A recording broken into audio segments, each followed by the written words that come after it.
Oke, ngomong-ngomong soal tekanan darah tinggi, apa sih yang langsung kepikiran sama Anda? Kemungkinan besar daftar panjang makanan yang dilarang, dan yang pasti, garam jadi musuh nomor satu kan? Tapi gimana kalau kita balik cara pandangnya? Kali ini, kita akan geser fokusnya dari apa yang harus dihindari, jadi apa yang sebaiknya kita tambahkan. Kita bakal kupas tuntas nutrisi dan kebiasaan apa aja yang bisa kita masukkan ke dalam hidup kita untuk membangun kesehatan yang jauh lebih kokoh dari dalam. Nah, ini nih pertanyaannya. Selama bertahun-tahun, kita selalu dengar kurangi garam. Ya, saran itu ada benernya, tapi apa itu satu-satunya cara? Apa itu cara yang paling ampuh? Coba deh kita pikirin bareng-bareng. Kalau cuma menghindari satu hal itu udah cukup, kenapa ya masih banyak banget orang, bahkan mungkin diri kita sendiri, yang masih berjuang sama tekanan darah tinggi? Jawabannya, karena ceritanya itu jauh lebih kompleks, nggak cuma soal garam doang. Dan disinilah intinya. Kekuatan sebenarnya buat ngatur tekanan darah itu bukan cuma datang dari apa yang kita buang dari piring, tapi justru dari apa yang sengaja kita tambahkan. Memberi tubuh kita nutrisi yang tepat itu dampaknya bisa jauh lebih besar. Jadi ini soal mengubah pola pikir. Dari yang serba membatasi, yang isinya jangan ini, jangan itu, jadi pola pikir yang memberdayakan, yang isinya yuk kita coba ini. Oke, ini dia gambaran besar apa yang bakal kita bahas. Pertama, kita dalami fokus baru ini. Terus, kita bedah tuntas 4 nutrisi penting yang jadi pilarnya. Abis itu, kita lihat ada pendukung alami yang luar biasa, yaitu bawang putih. Dan gimana cara mengaktifkan semua itu dengan kunci optimalnya, aktivitas fisik. Terakhir, kita rangkum semuanya jadi satu panduan gaya hidup yang praktis. Oke, kita mulai ya. Anggap aja kesehatan jantung dan pembuluh darah kita itu kayak rumah yang mau kita tinggali selamanya. Nah, biar rumahnya kokoh, awet, dan kuat, fondasinya harus mantep kan? Itulah gunanya 4 nutrisi penting ini. Mereka ini pilar-pilar beton yang menopang semuanya. Dengan memastikan keempat pilar ini ada di makanan kita sehari-hari, kita ngasih dukungan maksimal buat tubuh kita biar tetap kuat dan seimbang. Pilar pertama kita, omega 3, khususnya 2 jagoannya nih, EPA dan DHA. Ini bukan cuma lemak baik biasa loh, ini tuh nutrisi kelas atas buat kesehatan pembuluh darah kita. Anggap aja omega 3 ini kayak tim maintenance internal tubuh kita. Tugasnya bersih-bersih, melumasi, dan ngejaga pipa-pipa di tubuh kita tetap lentur, biar semuanya ngalir lancar tanpa macet. Jadi gimana cara kerjanya si omega 3 ini? Manfaat utamanya adalah sebagai anti radang yang super kuat. Bayangin deh, peradangan kronis di dalam pembuluh darah itu ibarat karat yang pelan-pelan bikin pembuluh darah jadi kaku dan sempit. Karat inilah salah satu biang keladi tekanan darah tinggi. Nah, dengan meredakan peradangan ini, omega 3 secara langsung mendukung kesehatan jantung, membantu nurunin tekanan darah, dan bonusnya banyak juga yang ngerasa nyeri sendinya jadi berkurang. Terus, dapatnya dari mana nih omega 3 yang bagus? Sumber paling top itu ya dari ikan laut dalam yang berlemak, kayak salmon, sarden, dan makarel. Tapi ada catatannya nih, penting banget. Kalau bisa pilih ikan yang ditangkap liar, bukan yang ternakan. Kenapa? Soalnya ikan liar itu makanannya alami dari laut, jadi kandungan omega 3-nya lebih tinggi dan kualitasnya jauh lebih bagus. Ikan ternak seringnya dikasih pakan biji-bijian yang bikin profil lemaknya jadi beda. Sekarang, kita masuk ke pilar kedua, magnesium. Kalau tadi omega 3 itu pemadam kebakaran buat radang, nah magnesium ini tugasnya jadi tukang pijet buat pembuluh darah kita. Perannya spesifik banget, mekanis banget, dan penting banget. Coba bayangin pembuluh darah kita itu kayak selang air. Kalau selangnya kaku, tegang gitu, tekanan air di dalamnya kan jadi kenceng banget kan? Nah, magnesium ini fungsinya kayak pelembut yang bikin selang itu jadi lebih fleksibel, lebih rileks. Secara biologis, dinding arteri kita itu otot. Magnesium inilah mineral kunci yang nyuruh otot-otot ini buat rileks. Pas dinding pembuluh darah rileks, diameternya jadi lebih lebar, aliran darah jadi lebih mulus, dan tekanan darah pun turun dengan sendirinya. Enaknya magnesium ini gampang banget ditemuin di makanan enak sehari-hari loh.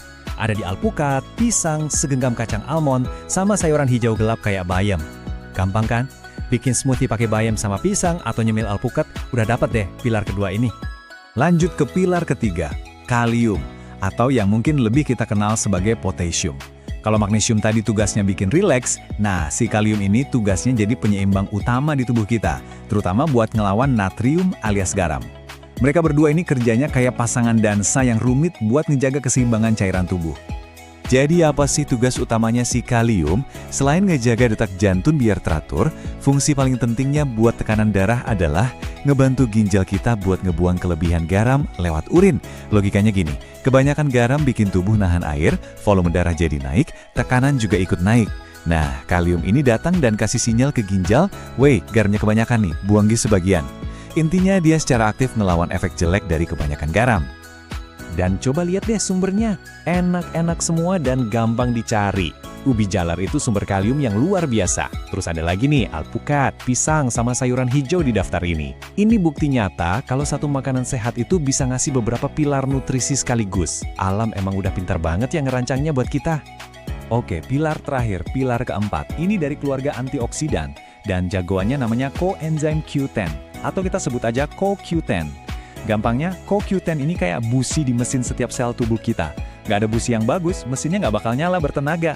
Nah, CoQ10 ini penting banget buat ngasilin energi sel, terutama di organ yang kerjanya paling berat, yaitu jantung kita. Nah, ini fakta yang penting banget nih. Beda sama nutrisi lain yang kita dapat murni dari makanan, CoQ10 ini sebenarnya bisa diproduksi sendiri sama tubuh kita. Tapi, makin kita tua, kemampuan tubuh buat bikin CoQ10 ini makin turun drastis. Makanya, dapat CoQ10 dari sumber luar jadi makin krusial buat ngejaga level energi dan kesehatan jantung kita seiring berjalannya waktu. Terus, gimana caranya dapat CoQ10 yang pinter? Kacang-kacangan sama ikan sarden itu pilihan yang cerdas. Tapi, ada tapinya nih. Hati-hati ya, walaupun jeroan kayak hati itu kaya banget CoQ10, dia tuh datang satu paket sama kolesterol jahat yang tinggi banget. Jadi, buat kesehatan jantung secara keseluruhan, risikonya malah bisa lebih gede dari untungnya. Mendingan kita pilih sumber yang ngasih manfaat tanpa efek samping negatif. Oke, 4 pilar utama udah berdiri kokoh. Sekarang, kita tambahin boosternya. Pendukung alami yang super kuat dan gampang dicari. Bawang putih. Ini bukan sekedar bumbu masak loh ya. Ini tuh sekutu kesehatan kita. Obat alami yang udah dipakai ribuan tahun buat dukung kesehatan jantung. Biar manfaat bawang putih ini maksimal, caranya gampang. Pertama, bangunin dulu senyawa ajaibnya yang namanya alisin. Caranya digeprek atau dicincang, terus diemin sebentar. Alisin baru terbentuk pas sel bawang putihnya pecah. Kedua, paling bagus itu dikonsumsi mentah. Dan yang ketiga, ini penting banget, jangan digoreng pakai panas tinggi. Soalnya, panas itu bisa ngerusak si alisinnya, jadi manfaatnya banyak yang hilang deh. Kita udah bangun fondasi nutrisi yang kuat, udah nambahin booster alami yang hebat. Sekarang, saatnya kita nyalain mesinnya pakai kunci utamanya, aktivitas fisik. Diet bagus tanpa olahraga, itu ibaratnya punya mobil sport canggih, tapi kuncinya hilang. Potensinya ada, tapi nggak bisa dipakai buat ngerasain kekuatannya. Targetnya simple banget kok, dan bisa banget dicapai. Minimal 30 menit aktivitas fisik setiap hari. Nggak usah mikir lari maraton, yang penting itu konsisten bergerak. Bisa dicicil juga loh, 10 menit jalan pagi, 10 menit pas istirahat siang, 10 menit lagi sore-sore. Cuma 30 menit sehari, tapi ini investasi yang luar biasa buat kesehatan jangka panjang kita. Pilihannya juga banyak banget, bisa jalan cepat keliling komplek, yoga, senam ringan, pilates, atau bahkan joget-joget aja di kamar sambil dengerin lagu favorit. Intinya, cari aktivitas yang kamu nikmati, yang bikin seneng. Kalau kita enjoy, pasti bakal lebih gampang buat konsisten ngelakuinnya. Oke, semua bagian pentingnya udah kita bahas. Sekarang, ayo kita rangkai semuanya jadi satu strategi gaya hidup sehat yang utuh, jelas, dan gampang buat diterapin di kehidupan sehari-hari. Nah, ini dia rangkumannya. Simple dan gampang diingat. Dietnya, fokus ke 4 pilar nutrisi tadi. Pendukungnya, bawang putih mentah. Dan aktivatornya, olahraga teratur. Ingat ya, 3 komponen ini kerjanya barengan. Mereka saling nguatin satu sama lain buat ngasih hasil yang optimal. Dan ini pesan terakhir yang paling penting dari saya. Udah, stop terlalu pusing mikirin apa aja yang nggak boleh dimakan. Sebaliknya, ganti fokusnya. Pikirin apa yang bisa Anda tambahkan buat bikin tubuh lebih kuat dari dalam.